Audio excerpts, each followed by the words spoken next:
Surviving Sister Wives contains adult content that may not be suitable for Latter-day Saints or sinners. Listener discretion is advised.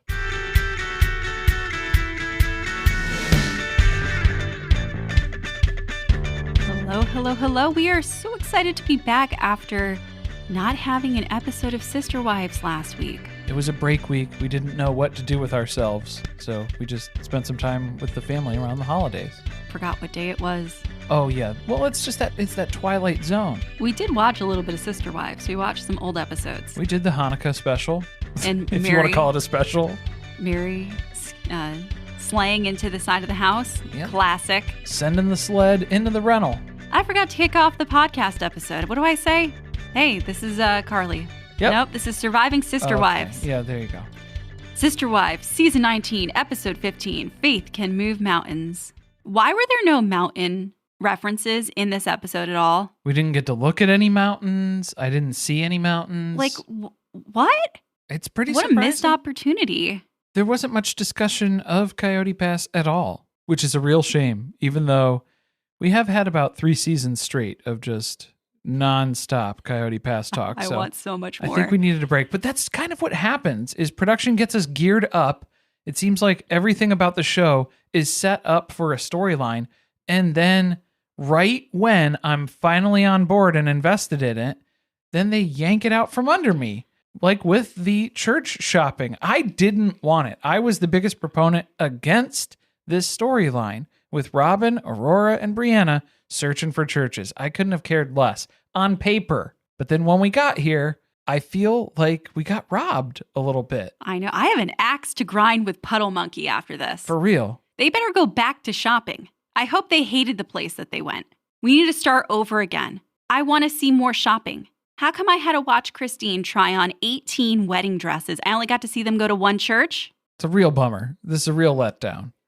But the TLC description for this one is, Robyn's girls explore non-Mormon churches, and Kody struggles to keep quiet about it. Christine tries on her fairy tale wedding dress, and the party continues with a wedding shower. Meri wants to start dating soon. It just felt so out of place.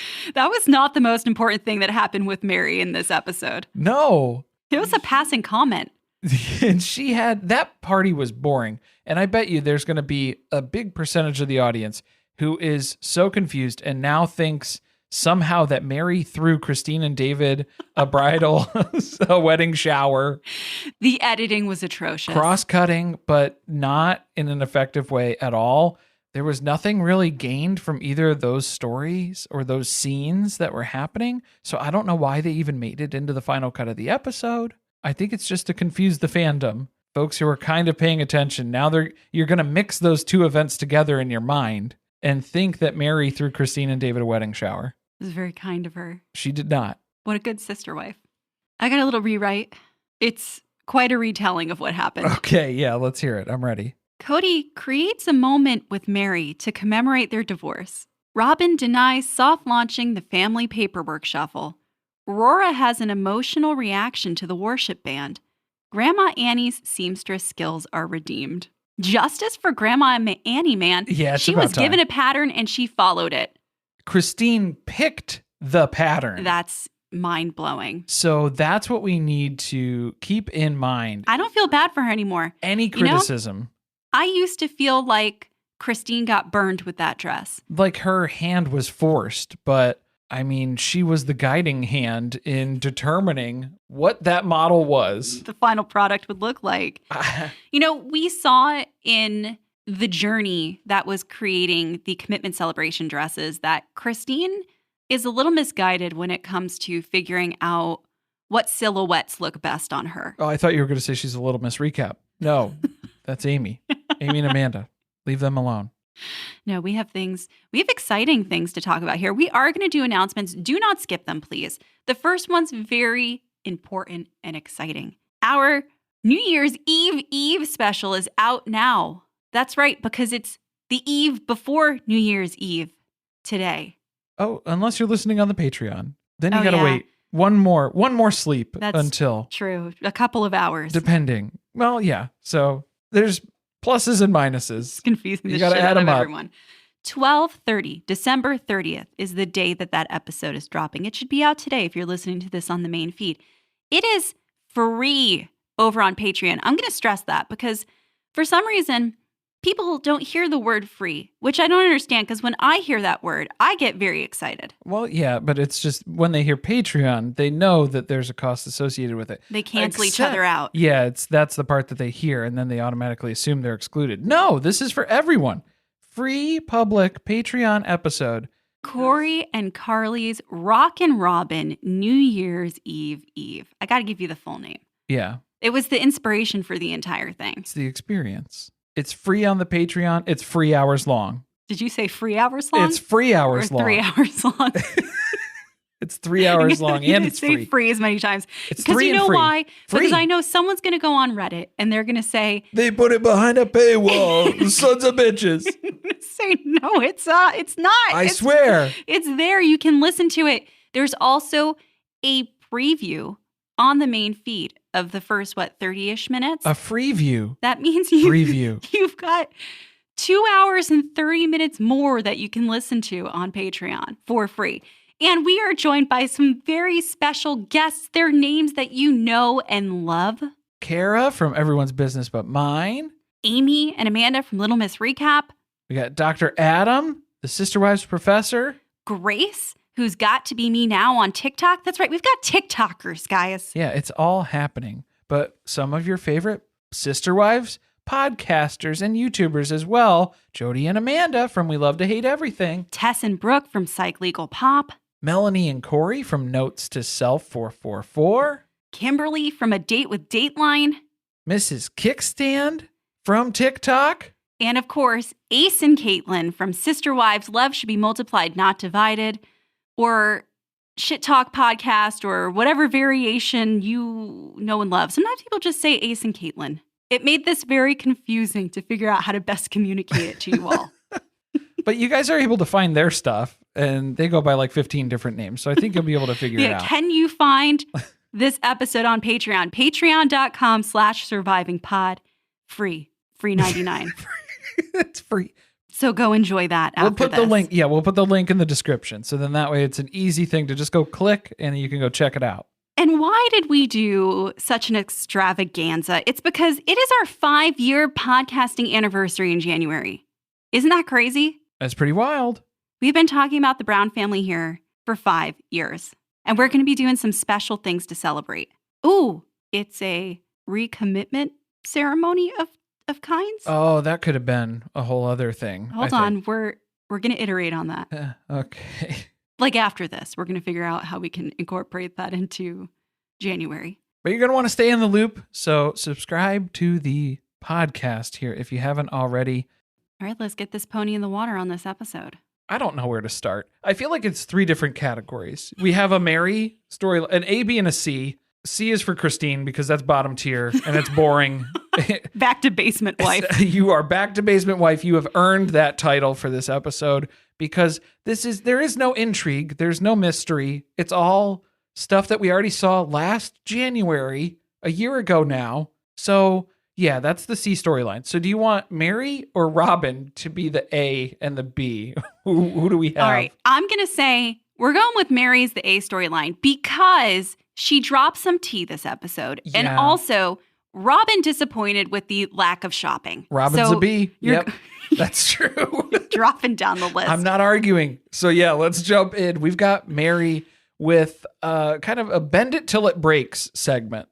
Okay, this is the most typical. You're about to throw a party. You're having a bunch of people come for a housewarming, but you're finding DIY projects to do last minute before everyone shows up. That are not going to contribute to the party, but are only going to eat up time. But it's also very necessary things that you need to do. If you're inviting people over for kind of your, what is this, a single life launch? What is this? What is the party? A housewarming. It is a housewarming to move into a house that she said she would never move into. So I guess the celebration really is more so that she's now free of her emotionally abusive husband. And she already went through, she cleared out the photos and everything. So like that stuff has already been done. They should have saged the house. Yeah, that would have been good. You know, you have to have something that's kind of ceremonial, that is the end of that previous chapter, and now we're moving forward, making room for new things. I think that's what she's trying to do, except there's going to be a series of these things because you kind of got confused. Because in the episode description for next week, there's another item that she destroys. The quilt, I guess. So she's just working her way through things. She just keeps finding more stuff. And then instead of putting it in a bin or reaching out to see if Kody still wants it, because then he would just question her on why she isn't keeping it for sentimental value. Does she not have her dress anymore? Because we could have her do a destroy the dress thing where she can run through the ocean or some shit. I don't know. Do a color run. A color run in the wedding dress? That could be a thing. I feel like she was lacking some really cathartic thing. And so she just keeps finding random shit, and anything that says Kody's name on it or that has a memory attached to it, she's finding a way to destroy. She's going to, have to eliminate this from existence. I could see how it'd be kind of weird if everyone showed up and this was in the front yard and it said Meri and Kody's 301 miles. Yeah, it's destruction of polygamous property. Is that what they can charge her with now? Because as we know, Utah is the least friendly state in the union for polygamists. They might open a police investigation and Meri will have to flee. If it's the least friendly for polygamists, then wouldn't they encourage the destruction of polygamous property? Maybe she'll get an award. Yeah, maybe she's going to get the key to the city. The key to Parowan. Parowan. Yeah, are we saying that wrong? No, I don't know. Well, Meri said it sounds like heroin. Parowan. Okay, heroin. That's an unfortunate. First of all, you're going to get us demonetized. Oh, yeah, sorry. From YouTube. Sorry. So chill it, Meri. Well, here's the good news. We're not monetized on YouTube anyway. Joke's on us. I'm pretty sure. Can't demonetize me when I'm not even monetized. Checkmate. This is one of those, we have a sign in front of something like this from Key West where it's just the arrows and it's showing how far to a certain place. We don't have that. That's not ours. No, we have a picture in front of something similar. Yeah, yes, that's true. I think that's the inspiration for this item. Meri got it for her mom, though, and I think that was really wishful thinking that Meri is the one who had this engraved. Is it engraved? Stamped? It says Meri and Kody's house, 301 miles. In Flagstaff. Yeah, that was never Meri and Kody's house. No, Kody wasn't there too often. Never, actually. In fact, pretty much.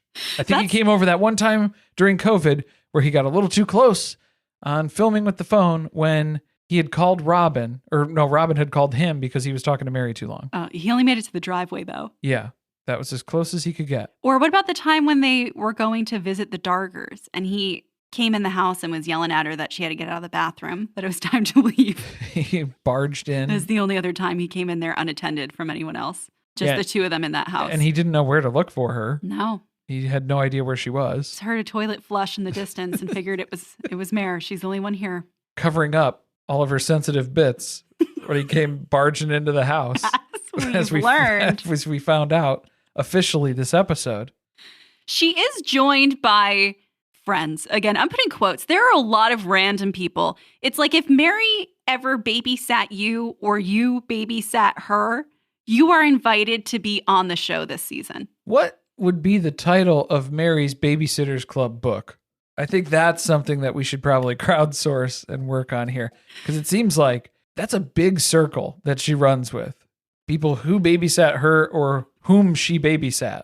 Do a lot of people have relationships with someone who babysat them when they were a small child? Like still to this day as an adult? Family members? Yes, like cousins and aunts and people uncles. that you have to continue to interact with. That's about it. I think that's it. What are their names? Lisa and Amber. Lisa and Amber. Not important. Although they may pop up again, so who knows? We might come visit them just like they did with Brandy. Had to remember Brandy. Lisa looked so familiar, though. She's probably been here before. I think she has. They've been around a long time, the two of them. I mean, obviously because of the babysitting thing. But also, they get to talking a little bit about the divorce because they're part of destroying the sign together, which seemed very dangerous. She could have used a pair of moving gloves. Well, she's pressing it over her leg. She's got shorts on, so it's just she's trying to break this thing over her bare thigh. She's going to get tetanus. Yeah, asking for a tetanus shot. Been there, done that. That's the last thing you need to do at this point. But this just sparks on a whole conversation. Now we're questioning the legal divorce in hindsight. Kind of seems like it was Kody's escape plan, that maybe it wasn't such a paperwork shuffle after all. Which is funny for Meri to be standing in the backyard of her family's heirloom B&B that was never her escape plan, which ultimately became her escape plan. And then she's trying to back into what was Kody's escape plan, because it seems like the legal divorce was his ticket out. We've suspected that for a really long time, that Kody just quit having a relationship with Meri the minute that the paperwork got signed. Ink dried, he was out of there. It just coincided very well with the timeline that was available to us. But they did drill down a little bit more, where Meri was letting us know, yeah, we got the legal divorce. It was about a month where Kody was okay. He was pretty good. And then he can't keep it going for that long. So by about 6 months, I think he was out again. He was done. So 8 months after the legal divorce, that's when the catfish incident took place. So after he ghosted her. I have to say, though, then that begs another question. Was Meri really guilty of infidelity with the catfishing post-divorce if she didn't have a relationship to speak of? I know we're splitting hairs there because she considered herself to still be married. Yeah. So I think that's the big problem, the big issue. But if we're talking about like what would be expected in a marriage, wasn't happening for a long time. You're talking about the in and out? She didn't screw it for a long time. That was one of the jokes she made when they were trying to get this sign apart. Oh, right. It was Christine and David that was talking about in and out, the night in or the night out. Yeah. I think they can't get out of the gutter. Checking both of those boxes over and over again. Meri's going to have to get divorced a third time for us to learn more about that. Once, twice, 3 times a lady, Meri. Third time's the charm. This combo, though, about the legal divorce. So Meri has always stuck to her guns that this was her idea. But Janelle was like, no. Meri would never do something like this. So when she approached them and said that she was going to get a legal divorce, she was going to give up the legal marriage, there were a lot of questions about where this was coming from. Janelle immediately points to, this was thoughtful, considerate, heartfelt, all of these things. Very selfless. That are not Meri. Not at all. Red flag for Janelle. That's the part that they left on the cutting room floor. Janelle knew right away. She sniffed that out. This didn't come from Meri. And our girl, Christine, she's bringing the receipts. I think this was the best bombshell of the episode, which was her talking about how she recalls Robyn repeatedly floating the idea, telling stories about other wives who had gotten divorces so that the other kids in the family could be legally adopted. Because Robyn wasn't suggesting, she wasn't making any suggestions. She just was mentioning things in passing that she's heard about that have happened to other families. Good things that have happened as a result of those selfless acts that have taken place. So, maybe she planted a seed and it grew. And when Meri was a bit desperate trying to fix her relationship, she resorted to doing something that was very unlike herself to try to gain back Kody's favor. That's my personal opinion. And that was the 1 month reward that she got. Kody is still going at this from a paperwork shuffle angle defense. He took her out to dinner, gave her a nice meal. You remember that? The soup and side salad? The soup and salad after the legal divorce, signing the papers. Took her to Olive Garden. And then they probably went home, he's not sure, he doesn't really remember, and made sweet, sweet love the rest of the night. I don't think that was the phrasing that he used. The way that I was making note of it was he gave her a ring, he gave her a nice dinner, and then a mediocre wienering, probably. But I think I would debate he probably mixed up who he gave the mediocre wienering to. I think he celebrated with Robyn. He celebrated of with course. Robyn. It wasn't Meri. Also, Meri's like, no, that didn't happen. She's got the date marked on her calendar the last time they fucked. Circled in red. Also, there was no fighting. That's an important element to the relationship. I thought they F and F. They fuck and they fight. Fight and they fuck. Fight and then fuck. Yes. Probably in that order. This was the very opposite of fighting. Now they just fight. Well, they used to, and now they don't do anything, thankfully. Or will they? Maybe. Yeah, there's still time. The Peloton may have changed things. Bump and grind. Let me ask you this, Corey. We're married. This is hypothetical. Allegedly, yeah. Okay. And we really don't have much of a relationship anymore. You've despised me pretty much since day one. I've been a giant disappointment in terms of being a good sister wife. Okay. Things haven't been going well. We haven't fucked in a long time. Do you walk into the room nude when you're changing? Do I walk into the room? In front of me. Do I walk into the room Do you nude? cover up? Do you feel a little self-conscious? Is it not my place to see the bits and pieces anymore if we're not sleeping together? Because this seems to be a really big debate. Are you wait, I'm still confused by the scenario that you've placed. You're asking me if I would cover up when I'm getting changed? Am I walking in? All right, would you expect me to? I'm Meri in the situation, but I'm me. I don't like what's happening here. Are you following this? Not really. Are you naked or am I naked? I am. No. You're getting naked now. Okay. So you're No, you just happen to walk in as I'm naked. I took a shower. You happen to come in the house. You have some paperwork for me to sign, some legal documents. You're just dropping by. You're going to be out of here in a few minutes. See, I thought that was odd that Kody was able to time his visits specifically for when Meri was naked and in vulnerable states like this.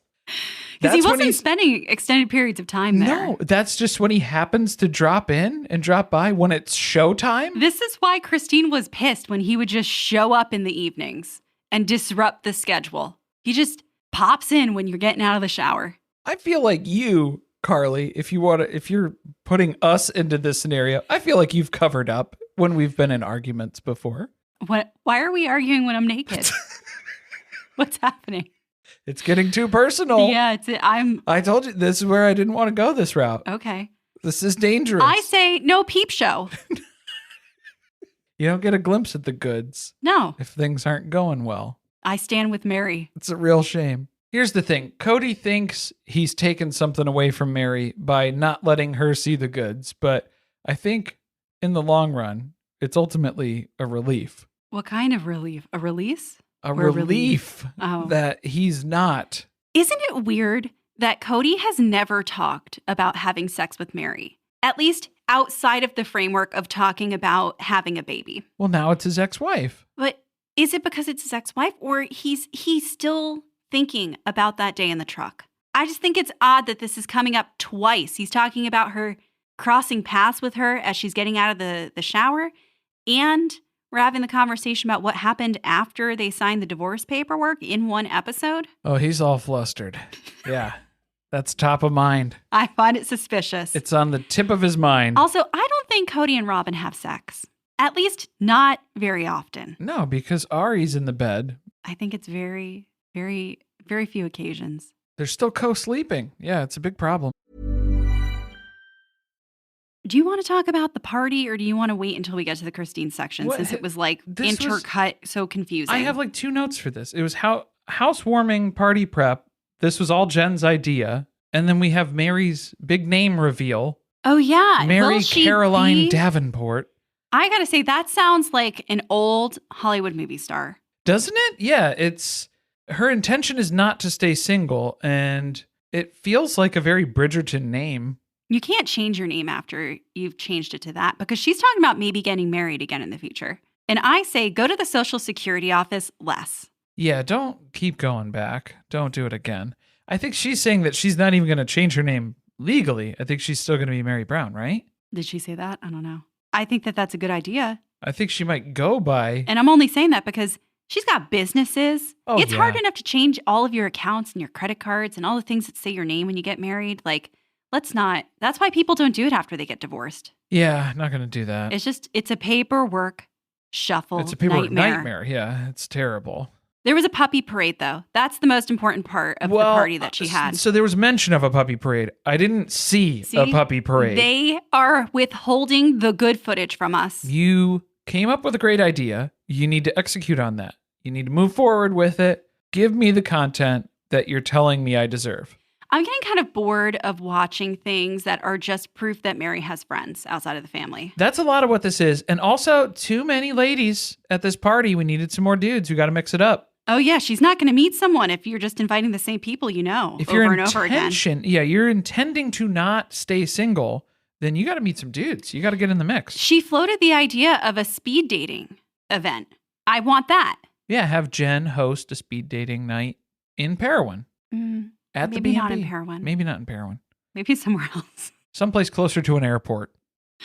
All right, church shopping? No. What? No? Oh, I mean, you don't want to end on Christine. I understand that. Well, that, and then, no, she is the C storyline. Robyn's the B, Christine's the C. C for closer? Okay, sure. Wasn't the first one I thought of, but yeah, okay. Do you want to talk about Robyn? Do you want to go church shopping? Take me to That was not church. it. It's that time. Yeah. Yeah, it's Robyn, Rora, and Brianna. Church hunting? No, it's church shopping. Because it's not house hunters. We didn't see 3 to pick from. We went to 1, and then you picked another one that you didn't even talk about or show us. What a ripoff. So pissed. What I'm a rip. talking about it a second time just because I am so enraged. The intercutting in this episode, though, there were very noticeable mood shifts when we would go to the Robyn sections. Was there even music? What happened? There It's was. just dead silence. The 3 of them walking up to the church and Robyn trying to make conversation. Well, it came in on such a riveting line of questioning from Robyn, where she was asking them as they were walking up to the church. So, you've been thinking about questions to asking them? Let me get this straight. They came to Robyn to help guide them to find a church, a place that they can find community. And she did not sit down with them in advance to come up with questions they may want to ask while they're there.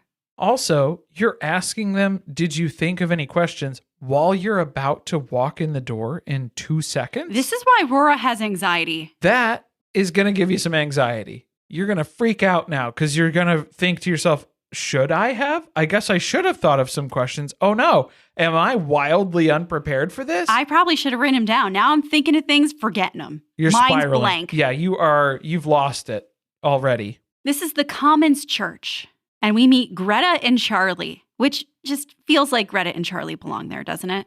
They were weird. Did they give you weird vibes? I mean, it's a church, so you know what that does for I me. mean, this is probably why the other churches said, no, we're not going to sign the release to film here. But I'm still upset about it. Don't promise me a storyline if nobody agreed to film.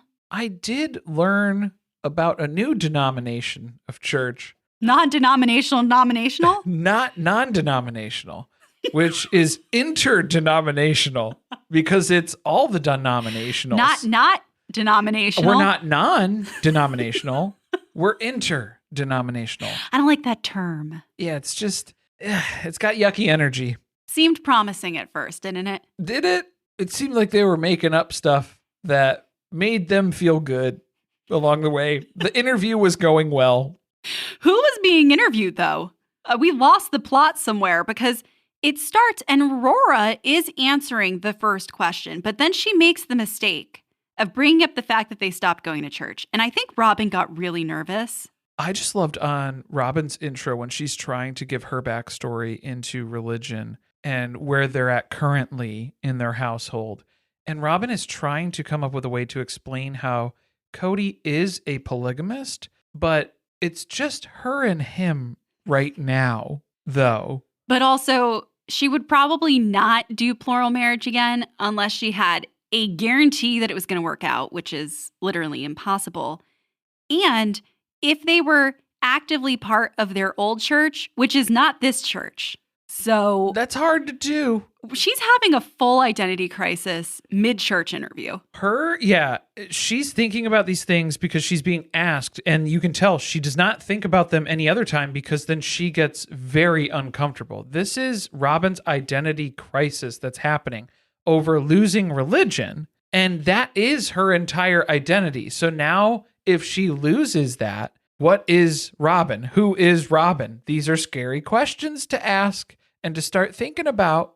This is why the girls had to come questions of their own because they just keep talking to Robyn because there's just silence from the girls. Brianna said nothing. Brianna didn't say anything. She only came with questions for the boys, and there were no boys. Contributed 0 to the conversation. I feel like, yeah, she just needed to get to the service. She needed to get to the services just to see. She needed to get service. She needed to see what the talent is, you know? How we looking? What's the roster like? They learned that the second time around. Yeah, this was so weird. It just turned into like Robyn talking about what a victim she is in that the OG3 destroyed plural marriage for the girls and now they don't want to live plural marriage. So now they're looking for a church and she doesn't really know what she believes in anymore. And she's a polygamist, but then she's not. She's kind of a monogamous. And the people they're talking to have zeroed in on her because she seems the most lost of these three. They're like, yeah, tell us more about that. Because what was funny was when Aurora was describing her religion journey, it sounded a lot like her family dynamic, though, where it was like, yeah, if you don't agree, then you're excluded. That sounds like Kody and Robyn's house. I thought that she was talking about Janelle and Christine, their perception of how the family split and that they were excluded. And then I realized that she was actually talking about her old church. Now, that's just everything. That's just anything that goes wrong. Life. It's other people excluding me. That's what's happening. Does a church get to tell you if you're like approved to join or not? I mean, most churches, like, you're a little weird. I don't know if you're ready for this yet. Well, I mean, sometimes it depends. Usually it's just if the check clears, then I think you're good to in. Go. Yeah, you're in. I guess they didn't like this place. I felt like Robyn was disappointed that they didn't judge them for not going to church because she seemed very nervous as soon as that conversation, that line of questioning started. The interdenominational probably scared her off a little bit too. It was a little too open, a little too accepting, a little too wide spread. It's a wide net to cast. But they eventually pick a church. We don't know which one. No, we didn't get a debrief on this one. All of a sudden, it's another day. They're dressed in their Sunday best or something like that. Close enough. They're excited but nervous. And Kody is so supportive. It's just the gals going to church. How did we go from talking about the girl's journey, finding a new church, to talking about how Robyn's confused about being gaslit by the entire family? I don't know. Yeah, she was crying about accusations that the family's making against her. And how could you accuse me of this when I'm going to church? Is that the connection?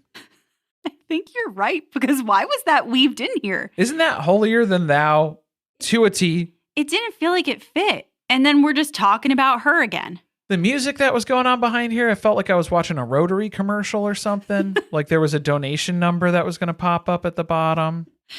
Her only faults were that she just had too high of expectations and she wanted too much for her sister wives. Not that she wanted too much from them.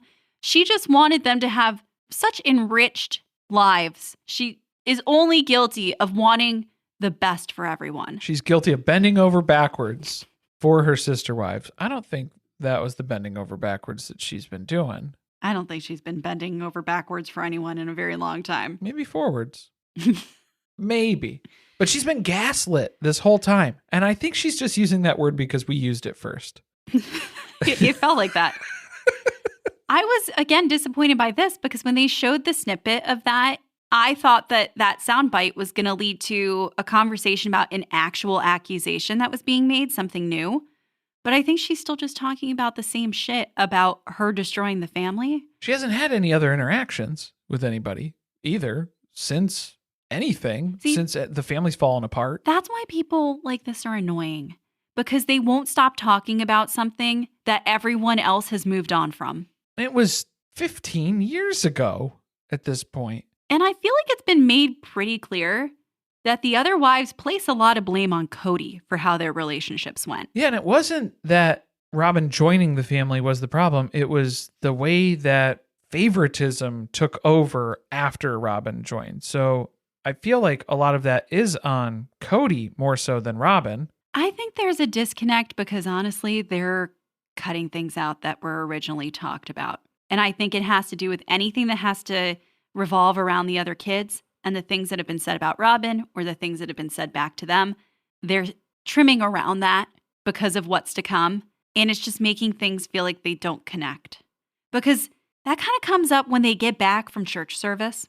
Yeah, they have a debrief. And Rora shares that she cried. She cried during it, which I think was such a shocker for everyone. Nobody expected that was going to happen. Aurora had an emotional reaction? On the verge of tears 24/7, that one couple actually got out of there.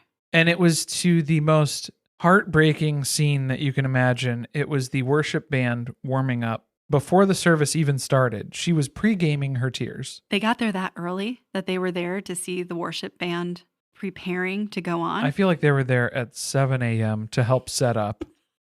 Well, they had to scope out the guys in the band. Well, and that was what really stirred Aurora's heart, was seeing the opportunities for Brianna in the band. But she didn't say specifically that it was for her musical abilities. That was the benefit there. I feel like there were some other opportunities that she saw. A lightning bolt opportunity or two. A glimmer in her eye. Kody's really touched by the fact that Rora is so open with her emotions, and that's just the way it is in their house here between him and Robyn and the kids. He's really in tune with the kids. This is where I felt like there was a giant hole in the story of the connection point back to the other kids, which is a storyline that has just dropped off since last season. Didn't it feel like something was missing to underscore that? The production team is neglecting those relationships as much as Kody is now. I think there's stuff that they haven't included in this season that has to do with the story about Garrison and Gabe and how they were feeling towards Kody and towards Robyn. And there's stuff in this episode that gets brought up that felt like you could have placed it in an episode from last season. But then what should have been the follow-up or the counterpoint to the things that they've said didn't happen because it would have come from the kids. And now it's just turned into this weird narrative of Kody and Robyn trying to show off how great their relationship with the older girls is. Like, that's what this story has become. But it's weird, too, because it's like, it's just... That's what you were accused of. And like, these aren't relationships that Kody puts work into. These are relationships where Aurora and Brianna just bring everything to him and he doesn't have to do anything. There's no effort on Kody's side. I think he even fails to realize too, because Robyn's trying to rein him back with his opinion on this because Kody's so outspoken and loud about how he feels about churches, because I guess Kody's running out of religions to be excluded from. He's already been kicked out of 2. He's 2 down. He's got a few more to go. But she's trying to suppress Kody's opinions flying around here because I don't think Kody even realizes how susceptible Aurora and Brianna are to just doing whatever he wants. So if he starts talking about it, they're going to do that because that's what they're programmed to do. That's super interesting because it seems like this is all a display of their little family culture.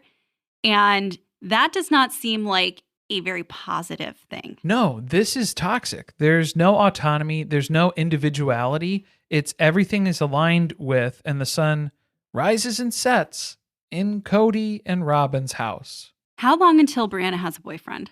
I think she goes to youth group twice. How long until how long until she gets on that worship team?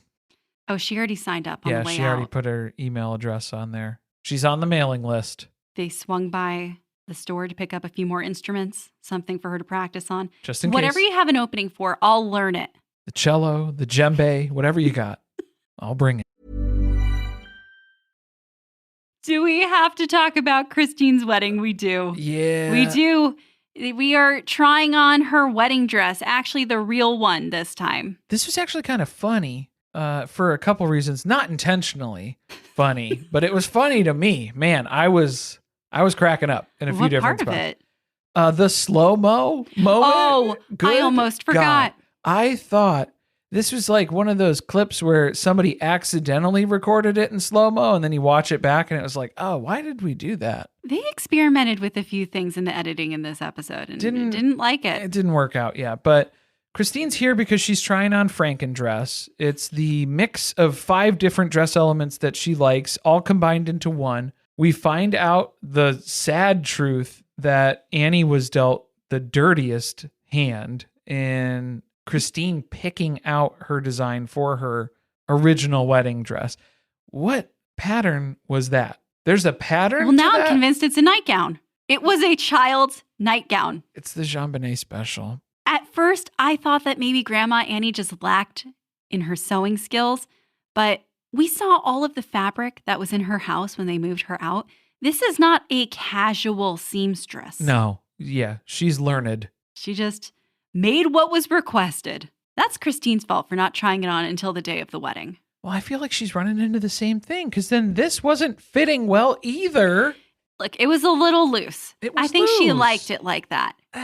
More comfortable. But it's your wedding day. It's a wedding dress. It's not Show off the curves. It's not supposed to be comfortable. You're not wearing sweats. You're supposed to look nice. She looked nice. Well, it looked a little frumpy. Well, maybe they took it in a little bit after this, hopefully. This was the first time she ever tried it on. Usually brides have to go in for multiple fittings, but it's so close to the wedding that they finish this thing. I'm talking about, I've seen the wedding special. I don't know if you remember, Carly. We've seen the wedding. I know. I remember thinking doesn't- the dress could have been fitted a little bit better. A little bit better. But what did you think about it? I think by far the best dress that we saw on her. Best dress Christine has ever worn to a wedding ever. I'll give her that. That's true. I guess the bar was low, but I think it looked good on her. It was sophisticated. It had the elements that she wanted without looking trashy, which a lot of the other dresses were. Everyone else is thrilled. We get that dramatic slow-mo footage like she's in a fucking movie. It was just mid-shot. Slow-mo kicks in. And then my favorite part of the slow-mo was the slow-mo reaction of Aspen and Isabel and McKelty on the couch when they're not even moving. There's no visible reaction that's happening, but we got a slow-mo shot of that too. I would be pissed if they slowed me down like that because you always look stupid. Like, right? You look a little weird when they slow you down. McKelty's mouth was wide open. We didn't get to see Gwen's reaction on the phone. But No, why? They told us Gwen was there and then it was like, we're not going to show anything that she says. That's okay. So She didn't have anything positive to say. where was Truly? Maybe she's not allowed in the dress store again. Probably not interested. Or she's at school. She's biting David somewhere. Let's imagine she's at school. Plural marriages, not so much in the world of pageantry. Not very exciting. Not a lot going on. Not a big fanfare. Not at all like what this wedding is going to be like. A little different. Yeah, and Cody's just wishing Christine and David the best. A big blowout wedding. What kind of blowout? Uh, I won't make you clarify. Okay. Jen on Discord made a really good point, which was that Christine was the only wife who didn't have a wedding before her wedding to Kody because, well, Meri had a real wedding, right? A quote unquote monogamous wedding because she was the first wife. Yeah. Janelle had a secret wedding, but She had been divorced. had been married and divorced before, married to Meri's brother in a monogamous relationship. Robyn, same thing. So Christine really is the only one who has only had the experience of marriage within polygamy and as the third wife, where she didn't have much of a party at all. She basically showed up for dinner. So I understand where she's coming from with wanting to do all the wedding things, but I am getting a little bored of it. Kody's comment about Win. Oh, yeah, I caught that too. Yeah, What where a liar, man. He mentioned that Win didn't show up for Christine's wedding because he didn't find it that important. That's not true. In Robyn's New York Times #1 bestseller, Becoming Sister Wives, they talk about the fact that Win didn't come to the wedding because he felt like Kody was doing a piss poor job managing the relationships with Meri and Janelle. So he didn't think that he really needed to be taking on a third relationship. did Christine say that or was it Kody? I'll have to double check. I don't remember anymore. I mean, he loves to rewrite history, so my guess is that he probably said it. Yeah, he has a different version of interpretation to go with now. His marriage to Christine wasn't even real, so it doesn't matter. He was forced into it. He's He was tricked. just doing her dad a favor, doing Rex a solid here. The wedding shower, is that like it's a bridal shower? Kind of, but yeah, they're both there. But then McKelty announces that it's like the bachelor party. Started off as bachelorette, but didn't. And she was trying to make a joke, I think. Nobody's going to pop out of a cake Maybe or anything. she was hoping it was a bachelorette party. Can we get a bachelorette party? I don't think so. Didn't they show we're going right into the wedding? I'm pretty sure we're going right into the wedding. There's nothing else to do. So we had to watch all of the other wedding planning, but we didn't get to see a bachelorette party. I think they couldn't show it on TV because there were just too many dick-shaped objects. Yeah, and I'm sure they had to go to Thunder Down Under or some sort of similar show. Oh, that feels like that would be something Christine would love to do. They went to Vegas and they went to Thunder Down Under. It was Secret Lives of Mormon Wives. That would have been McKelty's moment to shine, man. To coordinate that? Yeah. She would get the party bus together. She'd be all over that. Lingerie, dick lollipops. Dick straws, dick cake. A lot of dick stuff. Handing out butt plugs. There'd be lots of things that she could do. But instead, we get yet another rundown of Christine and Kody's wedding. More details that have already been shared multiple times on the series about how Kody wasn't even happy to be marrying Christine on their wedding day and that he had met her with a 1,000-yard stare. So there was very little for him to hide that. It was pretty apparent to Christine that Kody was not there and present with her pretty much from the beginning, from day one here. But then things kind of turned around. He's sure that they had the good times. He doesn't really remember, but... It got better. He knows he got better. I don't really know what happened, but... I hated that when McKelty opened up the intro of the party, that in the announcement, she made a comment about how they wanted David and Christine to wait longer, but here we are. I was okay with that part. I'm in the same boat, so yeah, that's okay. I think we agree. It's just how many times has it been said? Like it's kind of not funny anymore. Like we're almost to the wedding. It's something to say, yeah, like it's not something you need to publicly address, It I kind of guess. starts to feel like, do you really have a problem with it?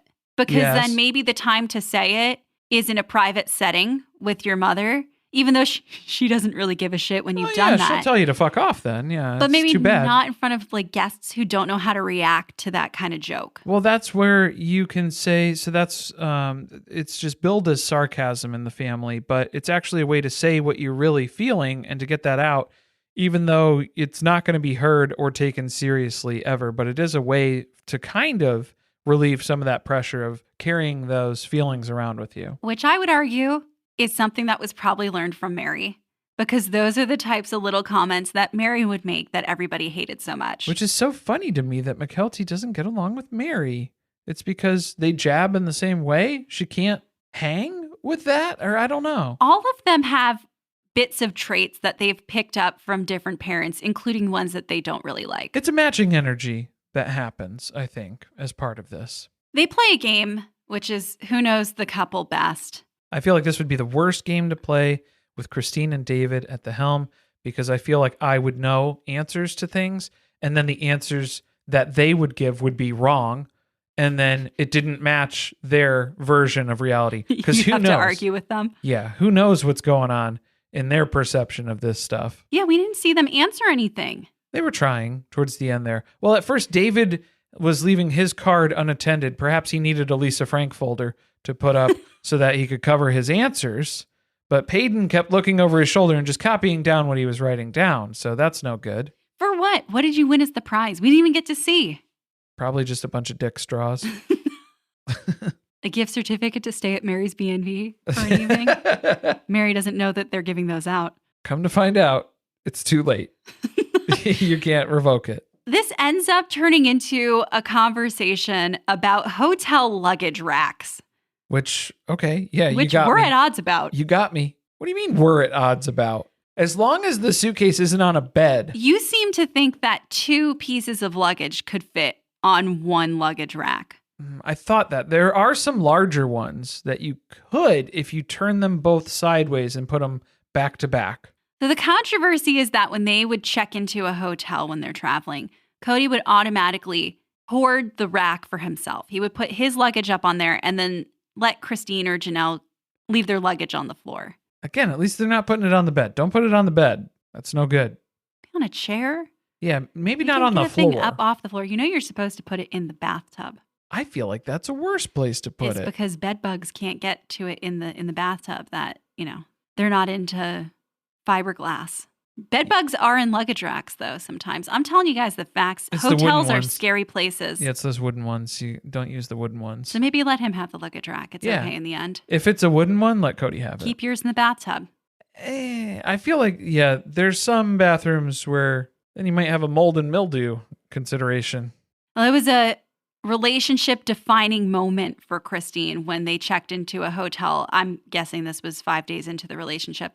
And David put the luggage rack out for her to use because he's a gentleman. David's philosophy is the lady gets it, the gentleman gives it to her. And that has worked out for a lot of their relationship. That can be applied in many, many scenarios for Many facets. For David and Christine. But yeah, it was a true Julia Gulia sort of looking out the window at the Vegas Strip as they're coming into land. That's the first thing I thought of when they started talking about the luggage rack and how fucking rude it was that Kody would take it. Real wedding singer moment. Cody's Glenn. Real Robbie Hart we've got on our hands here. That's so petty, though, according to Kody. Do you think Robyn has to put her luggage on the ground? I would have liked to get her. Robyn doesn't leave the house. Yeah, that's why they don't travel. I want her POV when they tell stories like this. Well, yeah, those are like the pet peeve moments for Christine and Janelle. That's the sort of stuff that doesn't bother Robyn because she doesn't do any of that stuff. She doesn't travel with Kody. She doesn't go anywhere. Or she would have just said she didn't remember. I do not recall. Like she said, a Senate hearing. Just like when they asked her earlier about the paperwork shuffle. And she claimed to have no knowledge of any other time in polygamy where a family has done something similar like this to allow the dad to adopt other children. So she would never have brought it up because she just doesn't even know a story like that to tell. Those are the ones that make me a little bit leery, I think, is when she tries to distance herself from it so much, where she's never even heard of that scenario ever playing out from anyone else in the history of the world. It's so repetitive. Whenever she gets accused of something, listen to it next time because that's how she defends herself. She'll act like she's just never heard of anything like that before. It's a she tries to make the separation between her and that accusation so far that it's impossible. I don't know how you would even make that connection to say that I would be responsible in any way, shape, or form. I would just have a lot more understanding for Robyn if she would at any point say something like, yeah, I had heard a story like that, and I may have brought it up.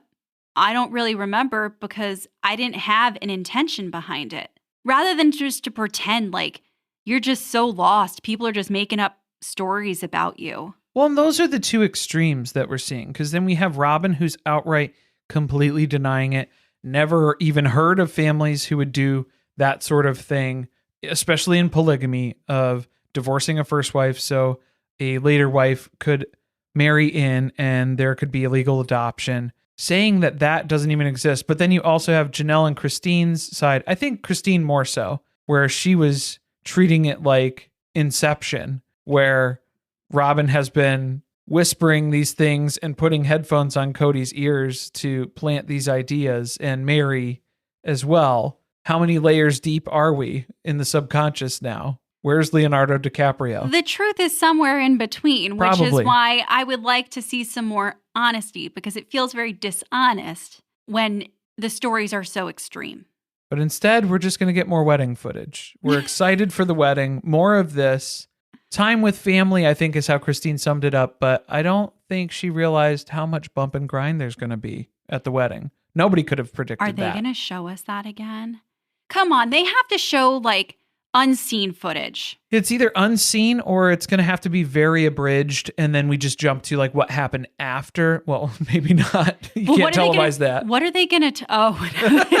I didn't mean what that. happened when they got home? Well, the honeymoon suite. If they made it to the car, to the limo. I don't know.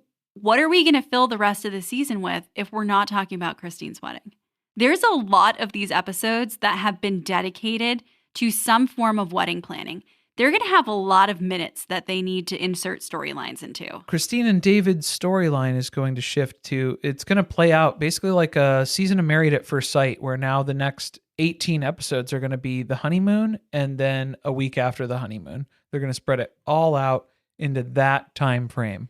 I feel like we're going to see them find the place in Moab that they're going to buy to make an Airbnb. And so it'll be our second B&B storyline that's been on the show. And something that we've already watched play out on social media about a year and a half ago. Which, by the way, I hope that they sell, because Janelle is actively trying to get people to persuade them to buy a second house in North Carolina now, because Peyton has moved to North Carolina as well. She's recruiting, growing out the Tata Farms industrial complex out there. It must have been really hard for him to put in his 2 weeks at the Gentleman's Club. At the Bing, the Bada Bing. But he's found gainful employment. I think you're right. It's probably at Tata Farms. So wait, he's working security at Tata Farms now? Someone's got to guard the forest. He's going to strong arm the bats to a new habitat. All right, you're out of here. He's watching a lot of Crikey. We're the Irwins. He's got to learn a lot about animals, a lot about endangered wildlife for them to move to the next steps. My hope is that the evolution of the show, because we know that they're filming another season. Meri was spotted in Parowan out at breakfast filming with Jen. I hope that we get to see a large part of the family migrate and move to North Carolina so that they could work on Tata Farms together, because I want this to be the new My Sister Wives Closet. That's the family business. We're all in. I'm so here for seeing that play out in the future. Next episode, Meri cuts up a quilt that celebrated her marriage to Kody. Christine and David are in Moab preparing for their magical day. Robyn and Kody have a difficult conversation about the breakup of the family. Is it going to be like Logan's virgin quilt that they sent him to college with? With all the photos of the family on it? Chase the girls away. Brianna needs one of them to bring to church with her. I fear that might attract some of the people that she's looking to attract. Might be a problem. David and Christine prepare for their magical day? Are we not even going to see it all play out in one episode? Not yet. It needs to be one and done. They're drawing it out. You made us watch a 2-part wedding special. No, David's got stamina. He's not one and done. And Robyn is still confused if Janelle is interested in continuing to be in a relationship with Kody. I don't know how many times he's going to need to explain this to Robyn, but we know how many times it took for Meri to break up with Robyn. It's true. So I don't know if Janelle's going to need to have a sit down with Robyn too at the same picnic table and just kind of go through this line by line for her as well. I hope Kody doesn't have to be there too.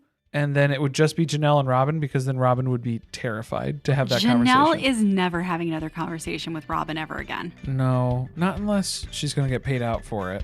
Well, should we leave everyone with a pin from one of the girls' Pinterests? Oh, from Brianna's thirst board? Oh, Lord, I cannot trust myself. You know my weakness. Assist me with your grace.